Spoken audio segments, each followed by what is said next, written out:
De todas las gentes, capítulo 17, Nicodemo. Nicodemo ocupaba un puesto elevado y de confianza en la nación judía. Era un hombre muy educado y poseía talentos extraordinarios. Era un renombrado miembro del Concilio Nacional. Como otros, había sido conmovido por las enseñanzas de Jesús. Aunque rico, sabio y honrado, se había sentido extrañamente atraído por el humilde Nazareno. Las lecciones que habían caído de los labios del Salvador le habían impresionado grandemente y quería aprender más de estas verdades maravillosas. La autoridad que Cristo ejercía al purificar el templo había despertado el odio resuelto de los sacerdotes y gobernantes. Temían el poder de este extraño. No habían de tolerar tanto atrevimiento de parte de un obscuro Galileo. Se proponían acabar con su obra, pero no estaban todos de acuerdo en este propósito. Algunos temían oponerse a quien estaba tan evidentemente movido por el Espíritu de Dios. Recordaban cómo los profetas habían sido muertos por reprender los pecados de los dirigentes de Israel. Sabían que la servidumbre de los judíos a una nación pagana era el resultado de su terquedad en rechazar las reprensiones de Dios. Temían que al maquinar contra Jesús, los sacerdotes y gobernantes estuviesen siguiendo los pasos de sus padres y hubiesen de traer nuevas calamidades sobre la nación. Nicodemo participaba de estos sentimientos.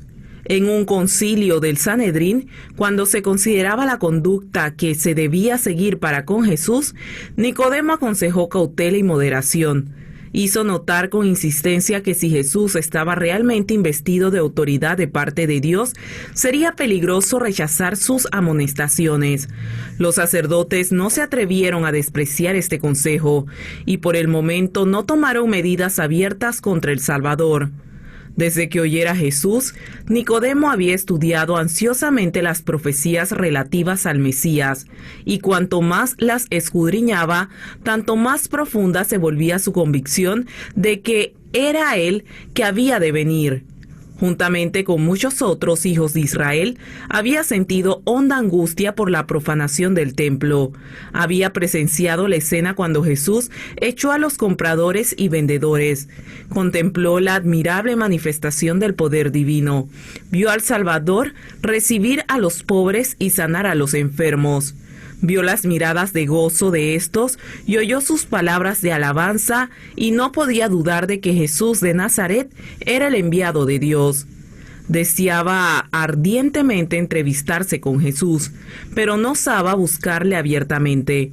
Sería demasiado humillante para un príncipe de los judíos declararse simpatizante de un maestro tan poco conocido. Si su visita llegase al conocimiento del Sanedrín, le atraería su desprecio y denuncias.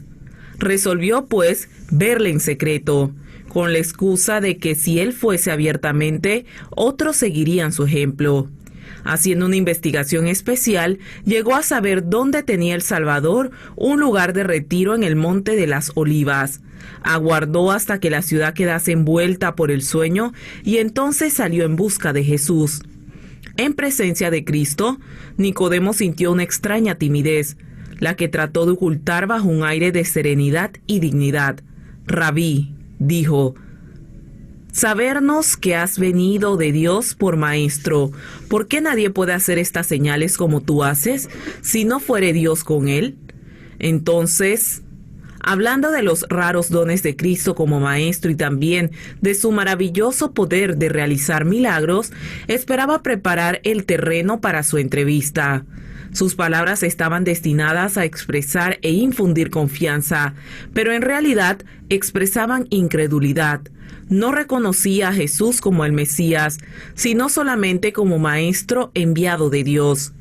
En vez de reconocer este saludo, Jesús fijó los ojos en el que le hablaba como si leyese su alma. En su infinita sabiduría, vio delante de sí a uno que buscaba la verdad. Conoció el objeto de esta visita y con el deseo de profundizar la convicción que ya había penetrado en la mente del que le escuchaba, fue directamente al tema que le preocupaba, diciendo solemne, aunque bondadosamente. En verdad te digo, a menos que el hombre naciere de lo alto, no puede ver el reino de Dios. Nicodemo había venido al Señor pensando entrar en discusión con él, pero Jesús descubrió los principios fundamentales de la verdad. Dijo a Nicodemo: no necesitas conocimiento teórico tanto como regeneración espiritual. No necesitas que se satisfaga tu curiosidad, sino tener un corazón nuevo. Debes recibir una vida nueva de lo alto antes de poder apreciar las cosas celestiales. Hasta que se realice este cambio, haciendo nuevas todas las cosas, no producirá ningún bien salvador para ti discutir conmigo mi autoridad o mi misión. Nicodemo había oído la predicación de Juan el Bautista concerniente al arrepentimiento y el bautismo, y cuando había señalado al pueblo aquel que bautizaría con el Espíritu Santo, él mismo había sentido que había falta de espiritualidad entre los judíos, que en gran medida estaban dominados por el fanatismo y la ambición mundanal. Había esperado que se produjese un mejor estado de cosas al venir el Mesías. Sin embargo, el mensaje escrutador del Bautista no había producido en él convicción de pecado. Era un fariseo estricto y se enorgullecía de sus buenas obras. Era muy estimado por su benevolencia y generosidad en sostener el culto del templo, y se sentía seguro del favor de Dios. Le sorprendió la idea de un reino demasiado puro para que él lo viese en la condición en que estaba. La figura del nuevo nacimiento que Jesús había empleado no era del todo desconocida para Nicodemo.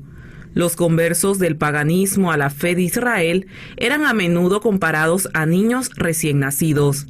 Por lo tanto, debió percibir que las palabras de Cristo no habían de ser tomadas en su sentido literal. Pero por virtud de su nacimiento como israelita, se consideraba seguro de tener un lugar en el reino de Dios. Le parecía que no necesitaba cambio alguno.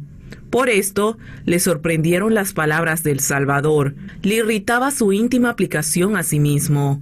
El orgullo del fariseo contendía contra el sincero deseo del que buscaba la verdad. Se admiraba de que Cristo le hablase así, sin tener en cuenta su posición de príncipe de Israel. La sorpresa le hizo perder el dominio propio, y contestó a Cristo con palabras llenas de ironía.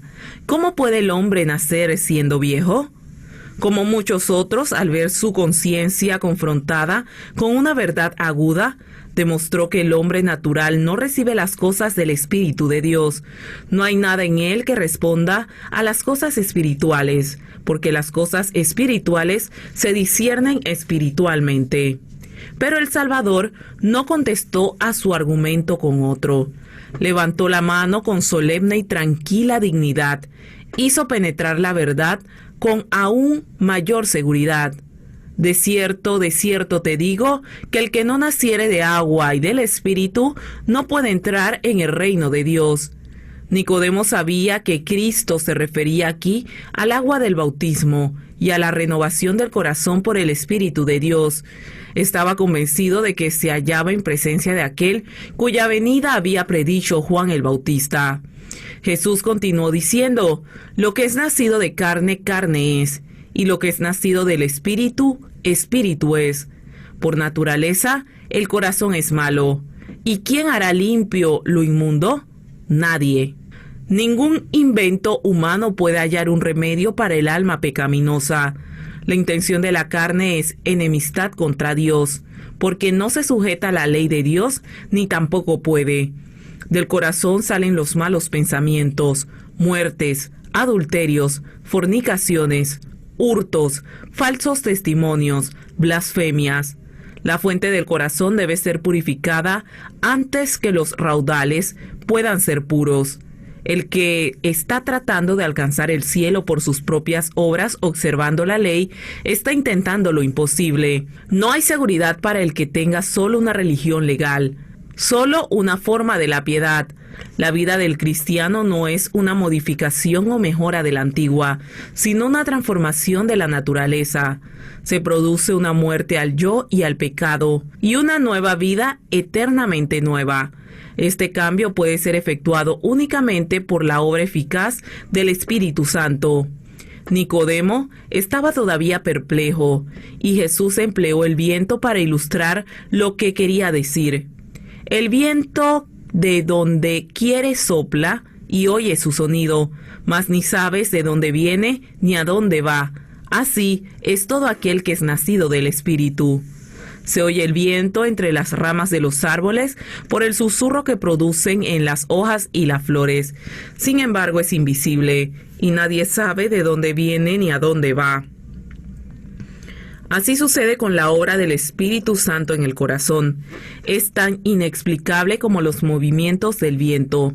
Puede ser que una persona no pueda decir exactamente la ocasión y el lugar en que se convirtió, ni distinguir todas las circunstancias de su conversión, pero esto no significa que no se haya convertido.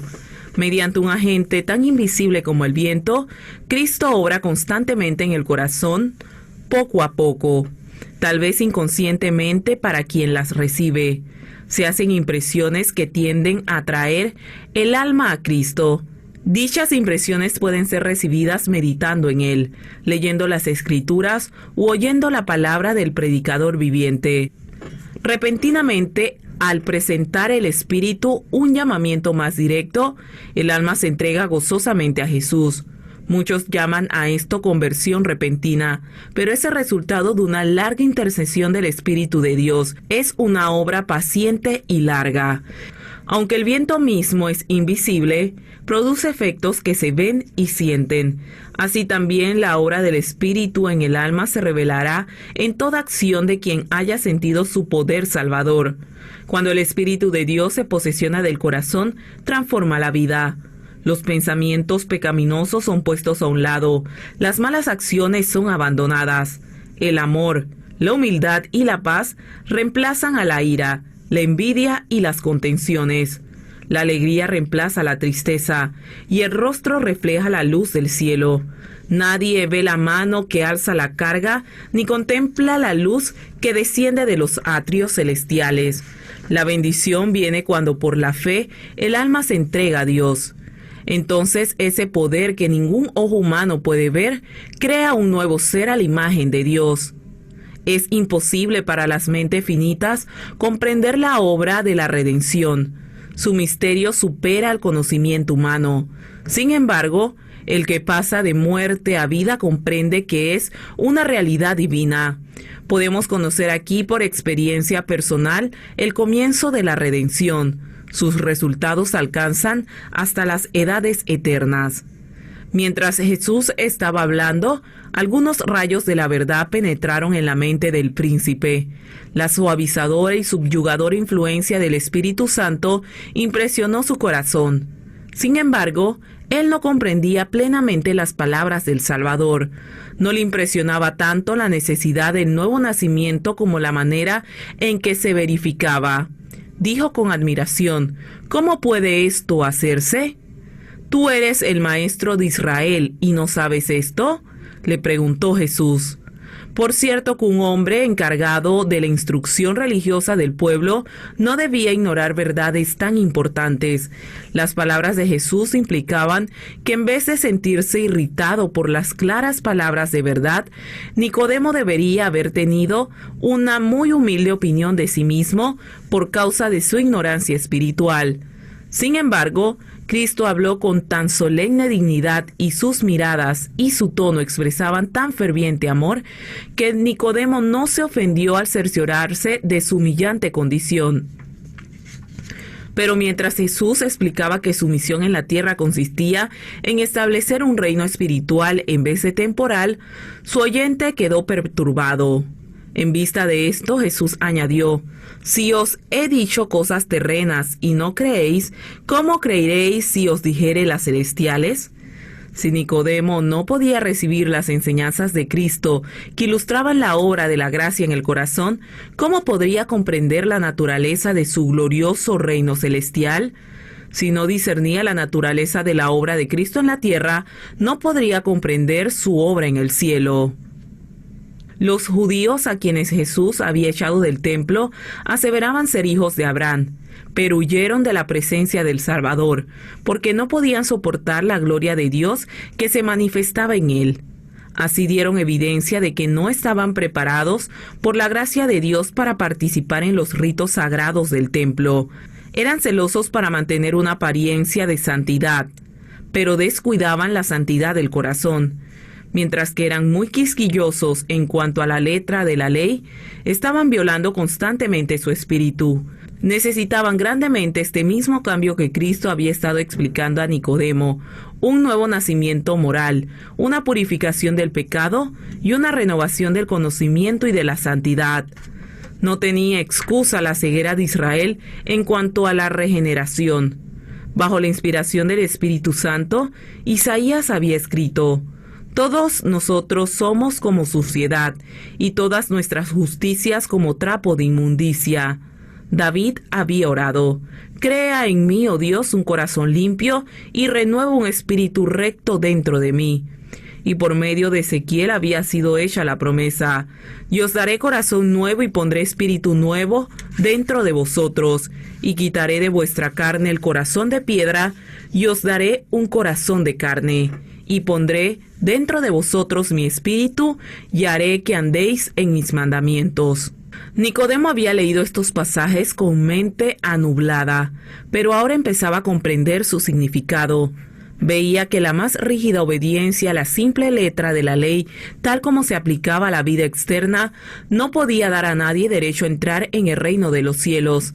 En la estima de los hombres, su vida había sido justa y honorable, pero en la presencia de Cristo sentía que su corazón era impuro y su vida profana. Nicodemo se sentía atraído a Cristo. Mientras el Salvador le explicaba lo concerniente al nuevo nacimiento, sintió el anhelo de que ese cambio se realizase en él. ¿Por qué medio podía lograrse? Jesús contestó la pregunta que no llegó a ser formulada. Como Moisés levantó la serpiente en el desierto, así es necesario que el Hijo del Hombre sea levantado, para que todo aquel que en él creyere no se pierda, sino que tenga vida eterna. Este era terreno familiar para Nicodemo. El símbolo de la serpiente alzada le aclaró la misión del Salvador. Cuando el pueblo de Israel estaba muriendo por las mordeduras de las serpientes ardientes, Dios indicó a Moisés que hiciese una serpiente de bronce y la colocase en alto en medio de la congregación. Luego se pregonó por todo el campamento que todos los que mirasen a la serpiente vivirían. El pueblo sabía muy bien que en sí misma la serpiente no tenía poder de ayudarle. Era un símbolo de Cristo. Así como la imagen de la serpiente destructora fue alzada para sanar al pueblo, un ser en semejanza de carne de pecado iba a ser el redentor de la humanidad. Muchos de los israelitas consideraban que el ceremonial de los sacrificios tenía virtud en sí mismo para libertarlos del pecado. Dios deseaba enseñarles que no tenía más valor que la serpiente de bronce. Debía dirigir su atención al Salvador, ya fuese para curar sus heridas o perdonar sus pecados. No podía hacer nada por sí mismo, sino manifestar su fe en el don de Dios. Habían de mirar y vivir. Los que habían sido mordidos por las serpientes podrían haberse demorado en mirar, podrían haber puesto en duda la eficacia del símbolo de bronce, podrían haber pedido una explicación científica, pero no se dio explicación alguna. Debían aceptar la palabra de Dios que les era dirigida por Moisés. El negarse a mirar era perecer. No es mediante controversias y discusiones como se ilumina el alma. Debemos mirar y vivir. Nicodemo recibió la lección y se la llevó consigo.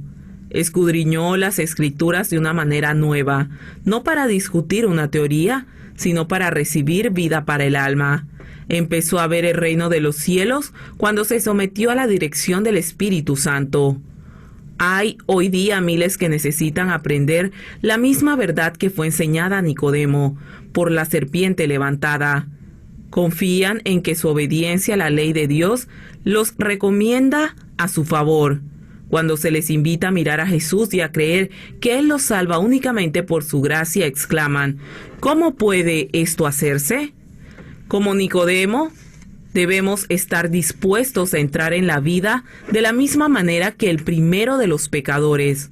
Fuera de Cristo, no hay otro nombre debajo del cielo dado a los hombres en que podamos ser salvos.